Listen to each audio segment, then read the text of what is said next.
Hello everyone. I, Samish Fale, lecturer in Mechanical Department, NIT Polytechnic Nagpur, welcome you all in the course that is Thermal Engineering for third semester Diploma in Mechanical Engineering students. In this course, we already started with our first chapter that is Fundamentals of Thermodynamics, and we have studied many things in this chapter, and today is the last lecture on Fundamentals of Thermodynamics, and today's our topic is application of second law of thermodynamics. So, before starting with today's lecture, let us revise or discuss what we have learned in the previous lecture. In the previous lecture, we have studied the application of first law of thermodynamics to flow processes. In that, we have studied what is steady flow energy equation, and we had applied that steady flow energy equation to different work producing devices like turbine and IC engine. After that, we have studied the work steady flow energy equation to different work consuming devices like compressor, and lastly we are seeing the different devices which is neither work producing neither work consuming. That devices is boiler, condenser and nozzle. So let us start with today's topic, that is application of second law of thermodynamics. We have seen the second law of thermodynamics having two statements, that is Kelvin-Planck statement and Clausius statement. The Kelvin-Planck statement is related to heat engine and the Clausius statement is related to heat pump and refrigerator. So we will apply the second law of thermodynamic Kelvin statement to heat engine, and we will apply the Clausius statement to heat pump and refrigerator. So the first application of second law of thermodynamics to we will study to heat engine, then after that we will study to heat pump, and lastly we will study with refrigerator. So firstly we will discuss what is heat engine. Heat engine, it is the device which is used chemical energy of fuel convert into thermal energy and perform some useful work. Heat engine क्या है? Heat engine एक ऐसा device है जो chemical energy of fuel, जो fuel के अंदर में केमिकल एनर्जी रहती है उसको कन्वर्ट करता है काय में, अपना थर्मल एनर्जी में. थर्मल एनर्जी मतलब हीट एनर्जी में, और वो हीट एनर्जी में कन्वर्ट करके उसमें से कुछ यूजफुल वर्क प्रोड्यूस करता है. उस वाले डिवाइस को बोला जाता है हीट इंजन. जैसा कि आप यहाँ पे डायग्राम में देख रहे हो, यहाँ पे एक सर्कुलर है, ये एक हीट इंजन है. ये क्या कर रहा है? हाई टेम्परेचर रिजर्वायर से हीट ले रहा है. क्या कर रहा है? हाई टेम्परेचर रिजर्वायर से हीट ले रहा है. कितना? Q1 अमाउंट ऑफ हीट ले रहा है. मतलब इंजन में अपन क्या कर रहे हैं? हीट सप्लाई कर रहे हैं. वो इंजन क्या कर रहा है? उसमें से कुछ तो भी वर्क प्रोड्यूस कर रहा है, W अमाउंट ऑफ वर्क, और कुछ तो भी क्या कर रहा है? हीट रिजेक्ट कर रहा है. कितनी? Q2 amount of heat reject कर रहा है. किसको? लो टेम्परेचर रिजर्वायर को. तो ऐसा डिवाइस जो क्या एक हाई टेम्परेचर रिजर्वायर से क्या करेगा? हीट ले रहा है और उसमें से क्या कर रहा है? वर्क प्रोड्यूस कर रहा है और कुछ हीट क्या कर रहा है? लिबरेट कर रहा है. जैसे अपनी गाड़ियाँ में क्या करते हैं? अपन पेट्रोल डालते हैं तो पेट्रोल जो फ्यूल है उसमें कौन सी एनर्जी? अपनी केमिकल एनर्जी. वो केमिकल एनर्जी वो फ्यूल जलने के बाद में, इंजन में जलने के बाद में कन्वर्ट हो जाती है हीट एनर्जी, थर्मल एनर्जी में, और उसके कारण से यूजफुल वर्क प्रोड्यूस होता है. मतलब क्या होता है कि अपनी गाड़ी चलना चालू होती है. तो इसका जो परफॉर्मेंस है उसको निकाला जाता है इन टर्म्स ऑफ इफिशिएंसी. जैसा अपन बोलते हैं गाड़ी का कितना एवरेज है, एवरेज निकाल रहे हैं, मतलब क्या निकाल रहे हैं अपन? इफिशिएंसी निकाल रहे हैं. तो इसको कैलकुलेट किया जाता है इन टर्म्स ऑफ इफिशिएंसी. तो इफिशिएंसी निकालने का फॉर्मूला होता है net work output upon heat input. क्या होता है? Net work output upon heat input. तो आउटपुट क्या मिल रहा है यहाँ पे अपने को? ये वाले फिगर में अपन देख रहे थे आउटपुट क्या मिल रहा है अपने को? वर्क मिल रहा है. आउटपुट क्या मिल रहा है हीट इंजन से? वर्क. तो यहाँ पे अपने लिखती है W नेट, और इसको इनपुट क्या दे रहे थे अपन? Q2 amount of heat input दे रहे क्या? नहीं, अपन यहाँ पे इनपुट क्या दे रहे थे? Q1. तो यहाँ पे लिख दिया मैंने Q1. तो अब ये W नेट मैं कितना निकालूंगा?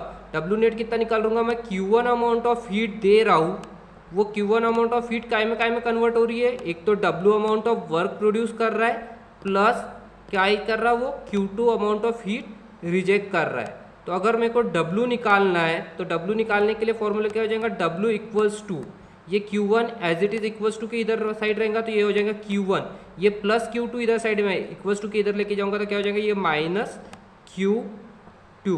तो W नेट कितना मिला मेरे को, Q1 माइनस Q2, और हीट इनपुट तो मैं कितना दे रहा था, Q1।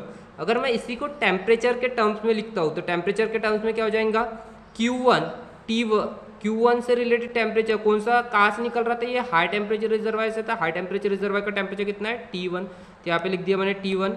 Q2 ये कहाँ पर जा रहा है, लो टेम्परेचर रिजर्वायर, उसका टेम्परेचर कितना है, T2, तो यहाँ पे लिख दिया मैंने T2, और इसको यहाँ पे Q1 की जगह पे फिर से लिख दिया मैंने T1।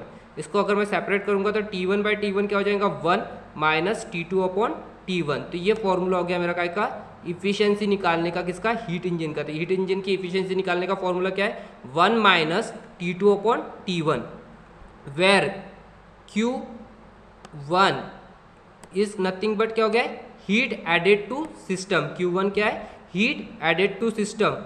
Q2 क्या है, heat rejected to system. Q1 क्या है, हीट अपन ऐड कर रहे हैं सिस्टम में, Q2 क्या है, हीट जो रिजेक्ट कर रहा है सिस्टम। W नेट क्या है, work done by the system, work कितना कर रहा है सिस्टम, वो कहाँ से मिलेगा अपने को, W नेट। और T1 क्या है, टेम्परेचर ऑफ हाई रिजर्वायर, जैसे कि मैंने बताया T1 temperature of high reservoir, और T2 क्या है, टेम्परेचर ऑफ लो रिजर्वायर। तो इस तरीके से अपना हीट इंजन क्या है, काम करता है। क्लियर है, सबको समझ में आ गया।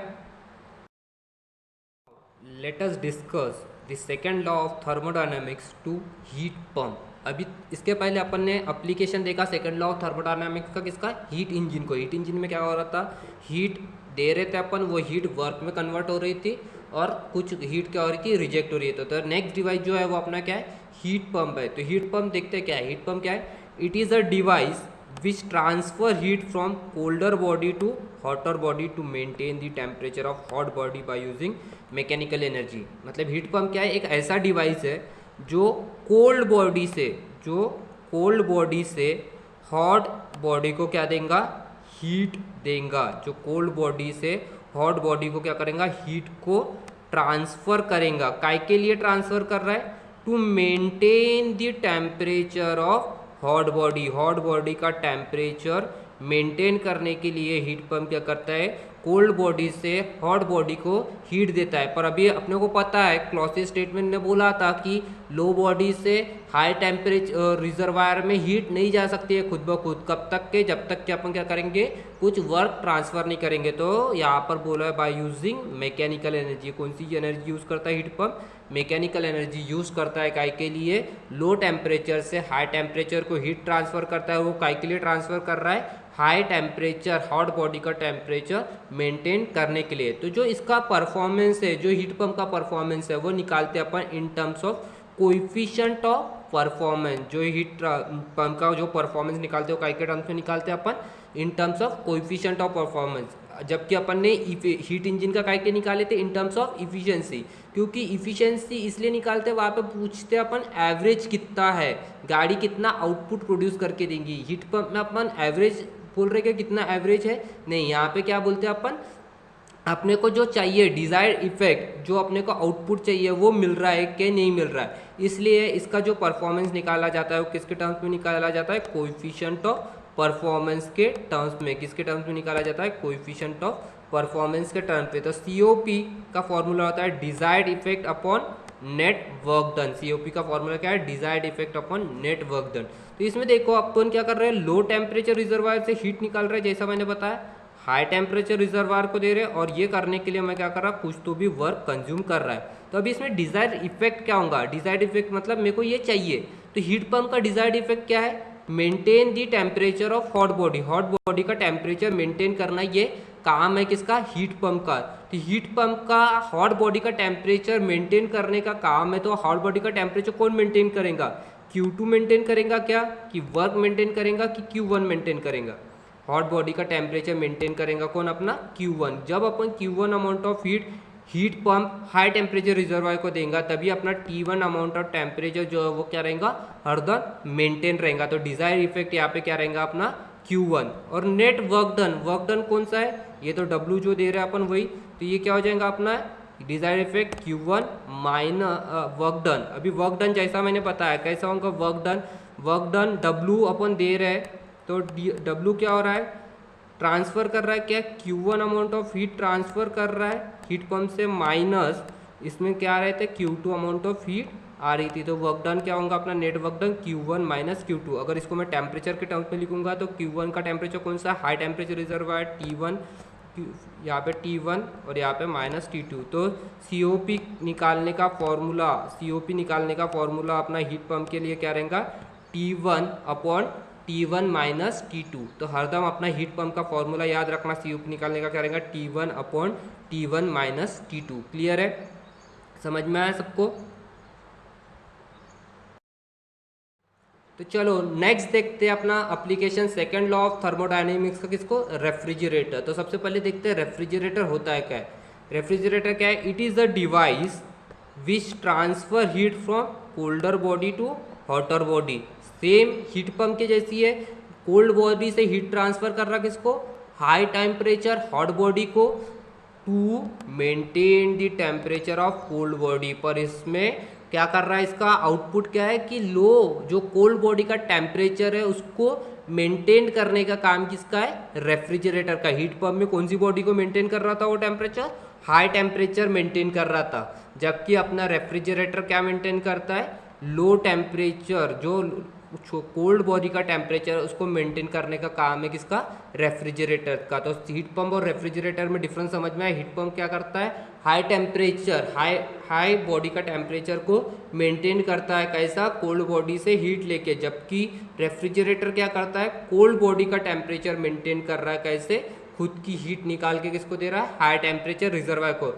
फिर से क्लॉसेस स्टेटमेंट वही बोलता है कि कोल्ड बॉडी से हॉट बॉडी में हीट नहीं जा सकती है, कब तक के, जब तक कि अपन उसको वर्क नहीं देंगे। तो यहाँ पे बाय यूजिंग क्या कर रहा है वो, मैकेनिकल एनर्जी, बाय यूजिंग कौन सी एनर्जी कर रहा है, मैकेनिकल एनर्जी। तो जैसा अपन ने यहाँ पे डायग्राम देख रहे हैं, क्या है, एक लो टेम्परेचर रिजर्वायर है जिसका टेम्परेचर है कितना, T2, एक हाई टेम्परेचर रिजर्वायर है जिसका टेम्परेचर है T1, उसके बीच में अपन ने एक डिवाइस लगाया है जो है अपना क्या, रेफ्रिजरेटर, जो क्या कर रहा है, लो टेम्परेचर रिजर्वायर से हीट निकाल रहा कितना, Q2 अमाउंट ऑफ हीट निकाल रहा, हाई टेम्परेचर रिजर्वायर को दे रहा कितना, Q1 अमाउंट ऑफ हीट दे रहा है। तो और वो देने के लिए अपने को क्या दे रहा है, वर्क इनपुट देना पड़ रहा है रेफ्रिजरेटर के। जैसे अपने घर के फ्रिज में अपन जब तक के इलेक्ट्रिसिटी नहीं देंगे तब तक के घर की फ्रिज जो भी उसके अंदर में रख रहे हैं उसका टेम्परेचर मेंटेन करेंगी क्या, नहीं करेंगी, तो अपने को इनपुट देना पड़ेगा। तो इसका परफॉर्मेंस भी अपन जो निकालते हैं वो निकालते हैं किसके टर्म्स में, कोएफिशिएंट ऑफ परफॉर्मेंस के टर्म्स में। किसके टर्म्स में निकालते हैं,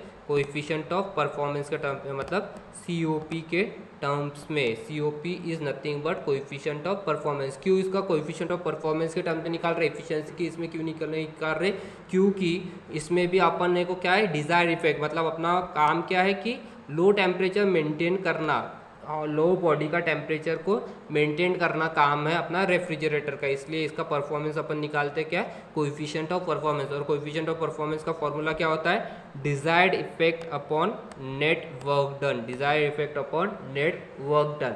तो इसमें रेफ्रिजरेटर का डिजायर्ड इफेक्ट क्या है, Q1 temperature, Q1 amount of heat supply करना है क्या, नहीं, अब इसका काम क्या है कि ये जो Q2 अमाउंट ऑफ हीट है वो निकालना है, ताकि अपना ये जो लो टेम्परेचर, ये T2 अमाउंट ऑफ टेम्परेचर है वो क्या रहे, मेंटेन रहे, क्या रहे, मेंटेन रहे। तो डिजायर्ड इफेक्ट यहाँ पे क्या हो जाएगा अपना Q2, और नेट वर्क आउटपुट क्या दे रहे हैं अपन, W। तो फिर से यहाँ पे डिजायर्ड इफेक्ट लिखा मैंने Q2, नेट वर्क आउटपुट वही होगा, W इक्वल्स टू क्या हो जाएगा, Q1 इसमें से रेफ्रिजरेटर में से जा रहा है और रेफ्रिजरेटर को कितना दे रहे थे हीट अपन, Q2 अमाउंट ऑफ हीट दे रहे थे। तो W क्या हो जाएगा, net work done Q1 minus Q2। अगर टेम्परेचर के टर्म्स में लिखूंगा तो क्या हो जाएगा, T2 upon T1 minus T2। Temperature के टर्म्स में क्या हो जाएगा, T2 upon T1 minus T2। तो COP का फॉर्मूला रेफ्रिजरेटर के लिए क्या है अपना, T2 इक्वल COP का फॉर्मूला अपना रेफ्रिजरेटर क्या है, T2 upon T1 minus T2। तो ये अपना हो गया रेफ्रिजरेटर का फॉर्मूला। जबकि हीट पंप के लिए क्या था, COP equals to T1 upon T1 minus T2। Clear है, समझ में आ गया सबको, सभी को क्लियर है। Let us revised what we have learn today. आज अपन ने क्या क्या पढ़ा? सबसे पहले अपन ने पढ़ा कि application of second law of thermodynamics. Second law of thermodynamics का अपन ने एप्लीकेशन पढ़ा किसको किसको? हीट इंजन को, हीट पंप को और रेफ्रिजरेटर को। हीट इंजन में सेकेंड लॉ ऑफ थर्मोडायनामिक्स कैसे काम करता है वो देखे अपन ने। फिर उसके बाद में अपन ने देखे हीट पंप में सेकेंड लॉ ऑफ थर्मोडायनामिक्स कैसे एप्लीकेबल है, और उसके बाद में अपन ने देखे application of second law of thermodynamics to refrigerator. Clear है? So these are the some questions which are frequently asked in MSBT. ये कुछ क्वेश्चन है जो हरदम एमएसबीटी में पूछे जाते हैं। सबसे पहला है what is heat pump and how do you understand, what do you understand by COP. सबसे पहला क्वेश्चन क्या है कि हीट पंप क्या है और आप सीओपी मतलब क्या समझते थे। हीट पंप क्या आपने को पता है वो लिखना है, उसके बाद में उस सीओपी मतलब क्या वो लिखना है। फिर नेक्स्ट है right the concept of heat engine with the help of block diagram. तो आपको क्या करना है, जो हीट इंजन है उसका ब्लॉक डायग्राम जो अपन ने पढ़े वो बनाना है, और हीट इंजन क्या करता है उसका कंसेप्ट क्या है वो लिखना है। सेकंड है explain the application of second law of thermodynamics with reference to refrigerator. तो इसमें क्या करना है आपको, रेफ्रिजरेटर का जो ब्लॉक डायग्राम है वो बनाना है, और उसके बाद में अपन सेकंड लॉ ऑफ थर्मोडायनामिक्स कैसे अप्लाई किए रेफ्रिजरेटर को वो लिखना है। तो ये तीनों क्वेश्चन आपको आपके कॉपी में ये वीडियो देखने के बाद में एज अ असाइनमेंट के तौर पर लिखना है। अगर आपको नहीं समझ में आया कोई चीज़ तो आपको क्या करना है, फिर से वीडियो देखना है, पर आप ट्राई करो कि ये जो भी क्वेश्चंस है इसके आंसर आप खुद लिखिए।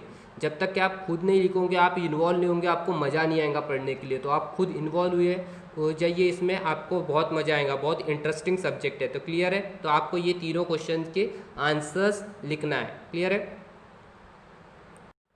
So thank you everyone.